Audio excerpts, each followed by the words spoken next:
आप सभी का स्वागत है इस वीडियो में। इस वीडियो में हम बात करेंगे HPU MA political science entrance के आंसर की के बारे में। तो वीडियो को करते हैं शुरू। तो सबसे पहला प्रश्न है, वी वर्मा के अनुसार भारतीय राजनीतिक चिंतन के अनुसार जीवन का अंतिम लक्ष्य क्या है? तो इसका ऑप्शन ए आ जाएगा आंसर। दूसरा प्रश्न है, पहले लोकसभा चुनाव के दौरान कितने राष्ट्रीय पार्टी थी? तो इसका ऑप्शन बी आ जाएगा।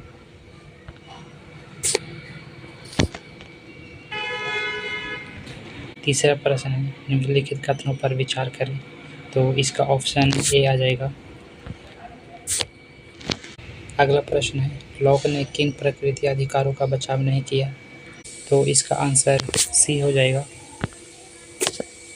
पांचवा प्रश्न है, निम्नलिखित में से किस विचारक ने सुरक्षा सुविधा के अवधारणा से संबंधित विचार प्रस्तुत किया? तो इसका ऑप्शन ए आ जाएगा।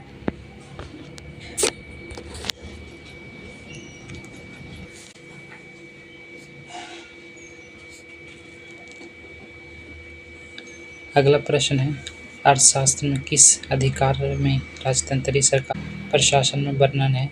तो इसका आंसर ए आ जाएगा।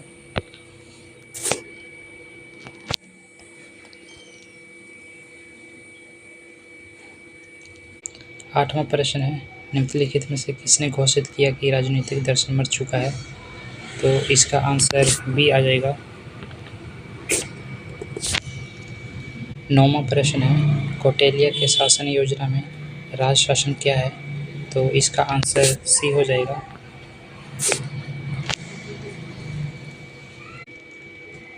दसवां प्रश्न है, भारत के संविधान सभा की अंतिम बैठक कब हुई थी? तो इसका ऑप्शन सी हो जाएगा।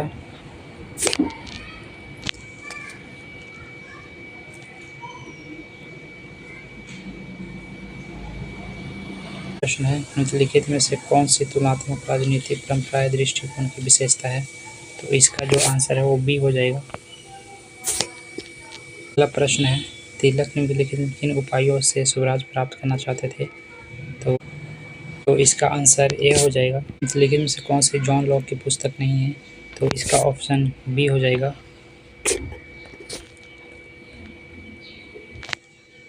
अगला प्रश्न है, भारत के राष्ट्रीय मानवाधिकार आयोग है। तो इसका ऑप्शन ए हो जाएगा। सी और डी। प्रश्न है, निम्नलिखित में से मिलान करें और सही जोड़े का चयन करें। तो इसका आंसर डी हो जाएगा।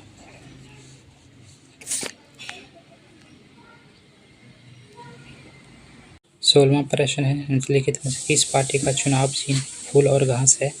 तो इसका आंसर बी हो जाएगा। तुलनात्मक राजनीति का अध्ययन में अरस्तु की पद्धति क्या थी? तो इसका ऑप्शन सी हो जाएगा। राजीव भगवार के अनुसार राजनीतिक सिद्धांत में कितने प्रकार के राजनीतिक सिद्धांत पर चर्चा की जाती है? तो इसका जो आंसर है वो बी हो जाएगा। 19वां प्रश्न है, भीमराव अंबेडकर की पहली राजनीतिक पार्टी कौन सी थी? तो इसका आंसर बी हो जाएगा। प्रश्न है, निम्नलिखित में से कौन सा युग सही नहीं है? तो इसका ऑप्शन डी हो जाएगा।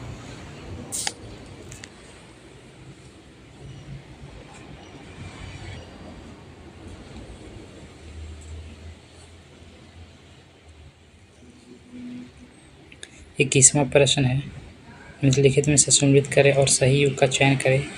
तो इसका ऑप्शन सी हो जाएगा।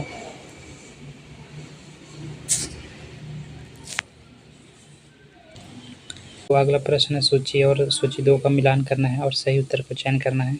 तो इसका जो आंसर है वो यहाँ पर ए हो जाएगा।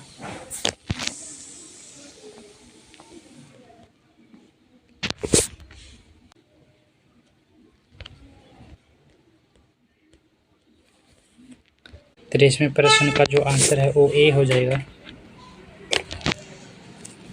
अगला प्रश्न है, भारतीय संविधान के निर्माता ने समवर्ती सूची की अवधारणा अपनाया है। तो इसका ऑप्शन डी हो जाएगा। संसदीय सरकार की सफलता के लिए आवश्यक तत्व क्या है? तो जो इसका ऑप्शन सी हो जाएगा। अगला प्रश्न है यथार्थवाद के सिद्धांतों पर विचार करें। तो इसका आंसर डी हो जाएगा।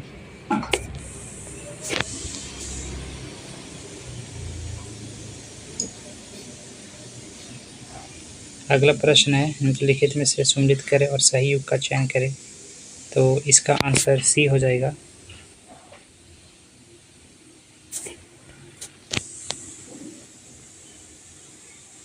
प्रश्न है राम मनोहर लोहिया ने कितनी क्रांतिकारी की बात कही थी। तो इसका ऑप्शन 7 हो जाएगा, डी हो जाएगा। 30वां प्रश्न है पाश्चात्य दार्शनिक जे एस मिल के अनुसार अधिकांश लोग स्वतंत्र क्यों नहीं थे। इसका आंसर ए हो जाएगा। प्रश्न है बहुलवाद और विभाजित सरकार का समर्थक कौन है। तो इसका आंसर ए हो जाएगा। इसमें प्रश्न है मानवाधिकार दिवस 2024 के संयुक्त राष्ट्र की क्या थीम थी।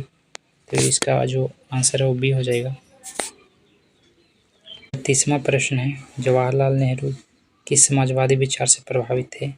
तो इसका जो ऑप्शन सी हो जाएगा।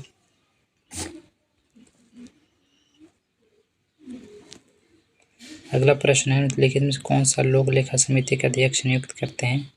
तो इसका ऑप्शन बी हो जाएगा।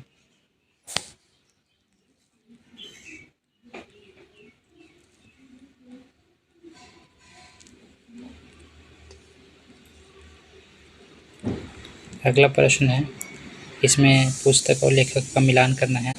अगला प्रश्न है अंतर्राष्ट्रीय संबंधों में रचनात्मक दृष्टिकोण जिन्हें अन्य नामों से भी जाना जाता है।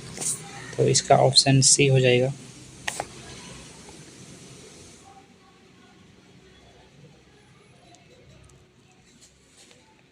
अगले प्रश्न का जो आंसर है वो सी हो जाएगा।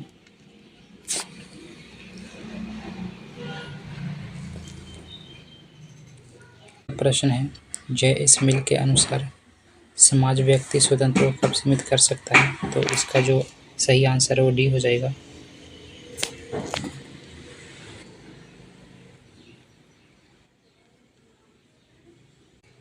अगला प्रश्न है राष्ट्रीय मानवाधिकार आयोग के निम्नलिखित पद होते हैं। तो जो इसका आंसर डी हो जाएगा। अगला प्रश्न है गांधी जी के लिए स्वराज्य का केंद्र बिंदु क्या था। तो इसका ऑप्शन डी हो जाएगा। 40वां प्रश्न है लॉक के अनुसार संपत्ति का अधिकार रक्षा के लिए किस प्रकार की सहमति महत्वपूर्ण है। तो इसका जो आंसर है वो बी हो जाएगा।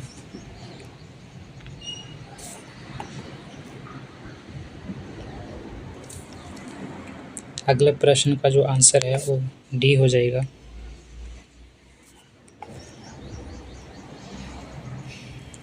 अगला प्रश्न है भारतीय संसद में दोनों सदनों में संयुक्त बैठक कब होती है। तो इसका ऑप्शन बी हो जाएगा।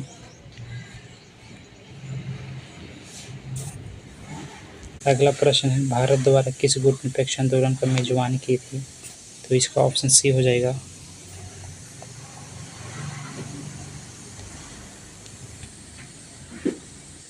अगला प्रश्न है जे एस मिल के लेखक के संबंध में कौन सा सही नहीं है। तो इसका ऑप्शन बी हो जाएगा। अगला प्रश्न है भारतीय संविधान में किस अनुच्छेद में बजट शब्द का उल्लेख किया गया है। तो इसका ऑप्शन सी हो जाएगा। प्रश्न का जो आंसर है वो बी हो जाएगा। अगला प्रश्न है सिख हिमाचल प्रदेश में कब आए थे। तो इसका ऑप्शन सी हो जाएगा।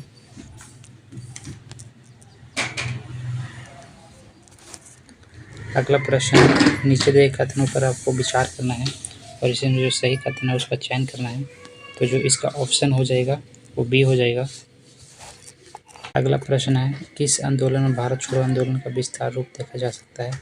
तो इसका ऑप्शन ए हो जाएगा। जो 50वें प्रश्न का जो आंसर है इसका डी हो जाएगा। अगला प्रश्न है बिलासपुर का हिमाचल प्रदेश में विलय कब हुआ था। तो इसका आंसर सी हो जाएगा। एंड जो बाकी का जो प्रश्न है वो नेक्स्ट वीडियो में हल करेंगे। एंड चैनल को सब्सक्राइब ज़रूर करके रखें एंड वीडियो को लाइक ज़रूर कर दें। मिलते हैं नेक्स्ट वीडियो में।